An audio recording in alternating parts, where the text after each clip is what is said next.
I realized that I had no keys at all to anything?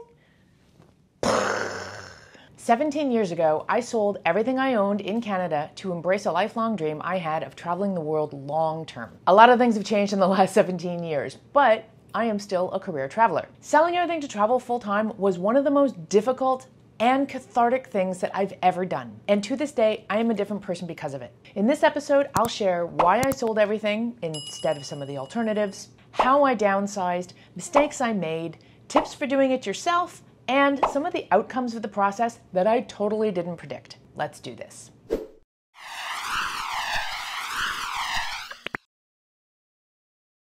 So, right off the bat, it's worth acknowledging that you don't have to sell everything to travel the world. Even if you want to travel long-term or even full-time, you have a variety of options available to you. Some of these options include renting out the home that you have, either to long-term tenants or to vacationers, or getting rid of your accommodation and putting your stuff in storage, or using your home as collateral for home exchanges, which means you will stay in other people's homes around the world for free while making your own home available for travelers to stay in your place while you're away. Here's why I decided to take the plunge and get rid of everything. First and foremost, I just didn't want anything tying me down. I got rid of everything because I wanted to travel the world on a completely open-ended agenda that would allow me to explore whatever rabbit holes I wanted to jump down, and even to consider the possibility of relocating to a new home wherever I wanted. So for me, knowing that if I still had a place or stuff or a business back in Canada, this felt too restrictive. On that note, I didn't want the hassle of subletting my place with the stress of being an absentee landlord or worrying that someone who's staying in my place might wreck it. I basically just didn't want any circumstances that would make me have to jump on a plane and come back to Canada to deal with something negative. Now, I will admit, if I owned my place at the time, perhaps I'd have made a different decision. There is something to be said for renting out a piece of real estate to either build equity in the form of a tenant paying off your mortgage, or even to provide a passive stream of income if your home is paid off. And with property management companies, you can alleviate the stress and obligations involved with being a landlord. So this wasn't my situation at the time, and frankly, I'm still not sure I have the personality for being an absentee homeowner, but it's totally an option. So once I did make the decision to get rid of my place, then I had to decide what to do with my stuff. I didn't have anywhere free, like a friend's garage, to store anything, so my only option if I wanted to keep my stuff was to pay for a storage unit. And that seemed like a waste of money to me. See, when I left Canada, I was pretty sure that I was embarking on an entirely new chapter of my life, and I was also pretty sure that I wouldn't return to Toronto where I was from. So paying for storage space felt counterintuitive, because if I relocated anywhere, it would be cost prohibitive to return to my storage unit and then ship everything to wherever in the country or even wherever in the world I might have decided to relocate to. Now, ironically, after 12 years of full-time travel, I did end up returning to Toronto and setting up a place. But I still feel that the decision that I made was the best one. The cost of a storage unit for 12 years and the deterioration of whatever I kept in there would not have been worth it. I have many full-time travel colleagues who started their own travel careers with a storage unit, and every single one of them eventually returned to their storage units and either significantly downsized or just plain got rid of everything entirely. One friend in particular had the unfortunate circumstance of getting an email from her storage company that they were going out of business, and so she had to return from Southeast Asia for the sole purpose of emptying her unit. That's an example of the sort of situation I wanted to avoid, which inspired me to sell everything to begin with. Lastly, I've already implied this, but I will come out and say it full on. I decided to sell everything because I really just wanted to be free of all expenses and obligations. The more stuff you have, the more it costs to have it. Not just in the form of storage, but sometimes maintenance or insurance. And it wasn't really until I sold everything and started traveling the world full time that I realized how many additional expenses we have just to live in North America. And we don't even think about it because it's just something we do. Okay, having described my own personal case for wanting to sell everything to travel, I'm going to put a little bit of a caveat in here. If you are interested in a long-term or full-time travel lifestyle, but perhaps you're not totally, absolutely, completely sure that it's going to be your jam, then it might be worthwhile to get that storage unit and to put the important things like valuables, maybe some furniture, and stuff you might have trouble selling into that storage unit. That way, if you hit the road and maybe after 6 months or a year, you realize that it's just not your thing, you do have the ability to come back and you'll have the foundation of what you need to set up a place in that storage unit. If, on the other hand, you realize that life on the road was meant for you, then you can always come back and get rid of the storage unit and everything in it. One of the things that I learned about this lifestyle is that there are zero right answers or wrong answers. There's only what's right for you in this moment, and that can also change.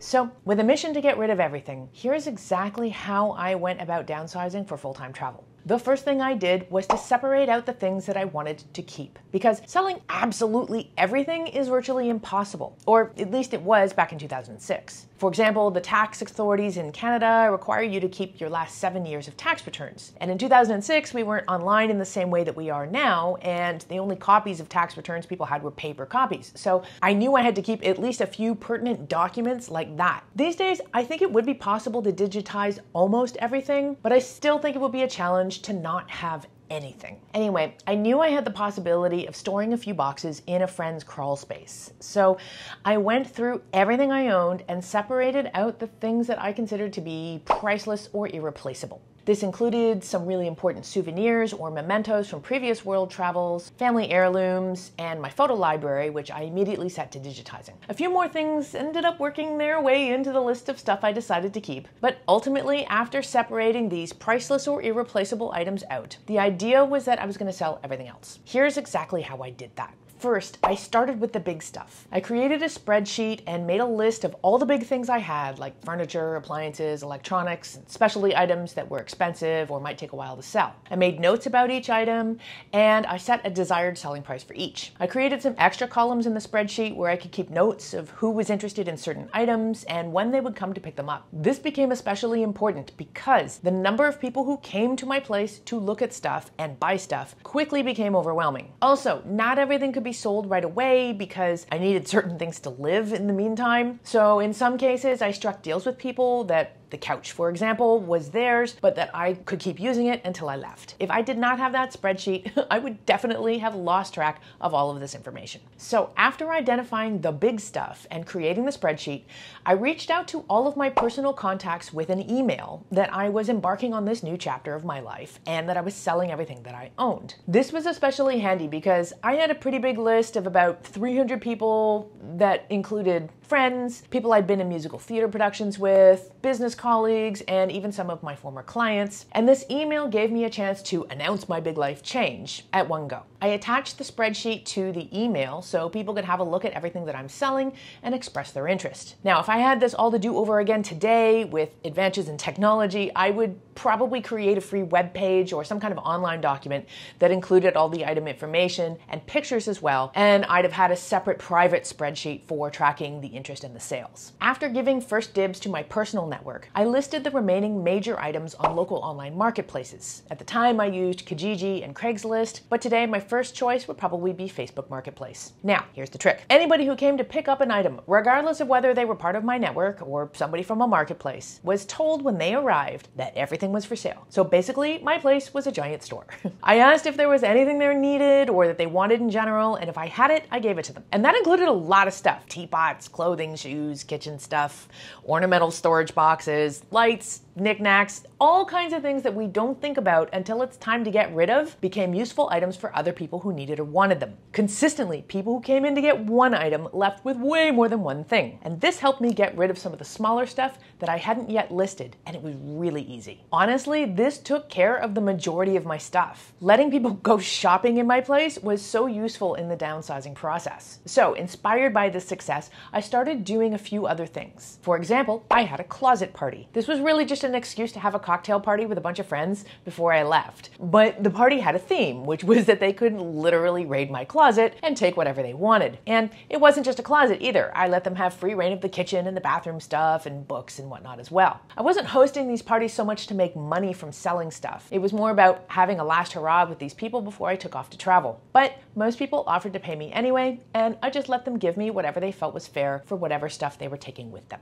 Now, throughout this process, I realized that I had a lot more stuff than I thought. I mean, I considered myself to be a minimalist at heart, but it wasn't until I actually had to get rid of everything that I realized just how much stuff I had. But by this stage in the process of selling everything, I'd gotten rid of most of my stuff. So I had one last hurrah with an indoor garage sale that was open to the public, and after that, I donated donated everything left over to whatever organizations or shelters or secondhand charity shops that would be able to make the most use of those items. Here are 3 big mistakes I made in this process of selling everything to travel full time. First of all, I kept way more stuff than I actually needed to keep. Even though I managed to downsize my entire life to the contents of my luggage and just a few boxes that went into a friend's crawl space, 2 years later, I came back and revisited those boxes and I got rid of a bunch more stuff. This is a classic move. We all do it. No matter how much stuff we decide to keep, with the passage of time and distance, we realize that we didn't even need those things. I think this boils down to the emotional attachment that we have to certain items. And with a dose of perspective and world travel, that emotional attachment dissipates and we're able to look at our stuff a little more objectively. Second mistake, not only did I decide to keep too much stuff in those boxes back in Toronto, but I also tried to take too much stuff with me on the road. A few months into my full-time travels, I ended up coining this phrase, which I maintain to this day. The weight of your luggage is directly proportionate to your level of misery on the road, which is to say, I was miserable. My partner at the time and I loved climbing and mountaineering. I actually thought it was a good idea to bring climbing shoes and a harness and even a 60-meter rope. It wasn't until I had to haul all this stuff around that I understood how big a mistake that was.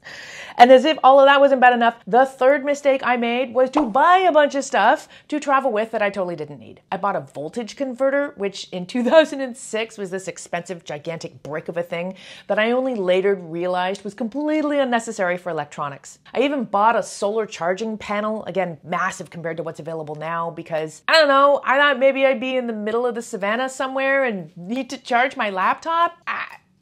Honestly, I don't know what I was thinking. I also bought a whole bunch of really expensive, utilitarian, uncomfortable, technical, outdoor clothing that wasn't at all my style, but that I thought I needed for travel. Listen, I'm all for travel-friendly clothing, and I am totally on board with spending extra money on a good piece of clothing. But it needs to be comfortable and stylish, and you have to actually want to wear it. Because when everything you own fits into a suitcase, it's not like you're gonna have a lot of options available. So you better like what you have. And more often than not, you already have what you like. So start there. And instead of replacing your wardrobe with what you think is travel friendly, instead complement what you have with a few well-chosen new pieces. I'll drop a link in the description to my packing list for long-term travel that you can use as a template for developing your own list of what you plan to bring with you when you travel. Okay, I'm gonna leave you with my 3 top tips for downsizing for full-time travel. 1, give yourself time. Fire sales are stressful and sometimes things don't sell as fast as you'd like for as much as you could otherwise get if you had a little more time. I gave myself 4 months to sell everything to travel and that was a good pace. I didn't feel overly stressed and I had the luxury of being able to find buyers and get a fair price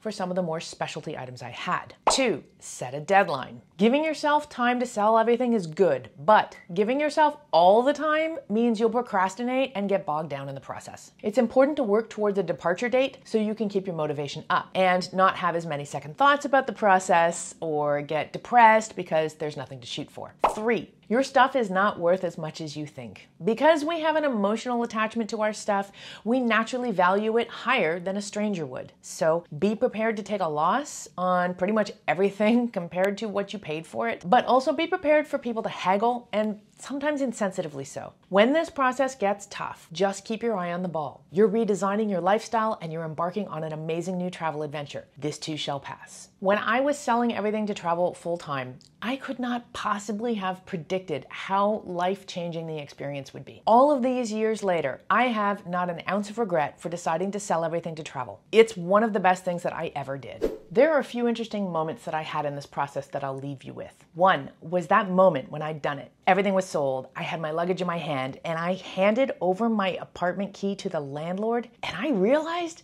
that I had no keys at all to anything?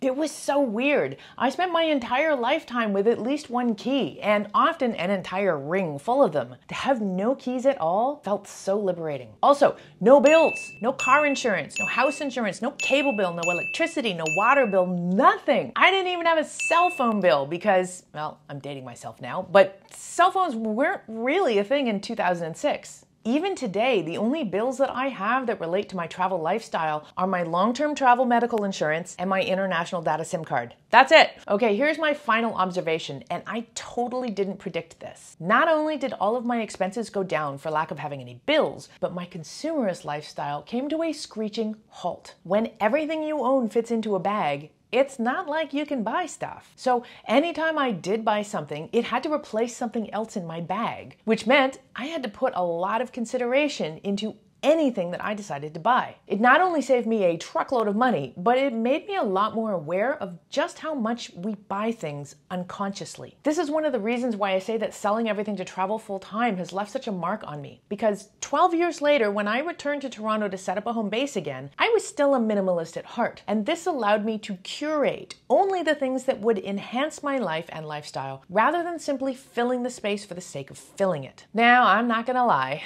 I've had that home base for 5 years, and I have totally found myself slipping back into old habits and accumulating more stuff than I actually need, or keeping stuff because I might need it one day. But when I recently took stock of what I had and I realized that this was exactly what I was doing, I set out once again to get rid of the things that I just didn't need. And you know what? It feels so good. Have you been through a similar experience of selling everything? How did it go for you? Share your tips and tricks in the comments so we can all travel smart in style. I'm Nora Dunn, aka the Professional Hobo, and I will catch you next time.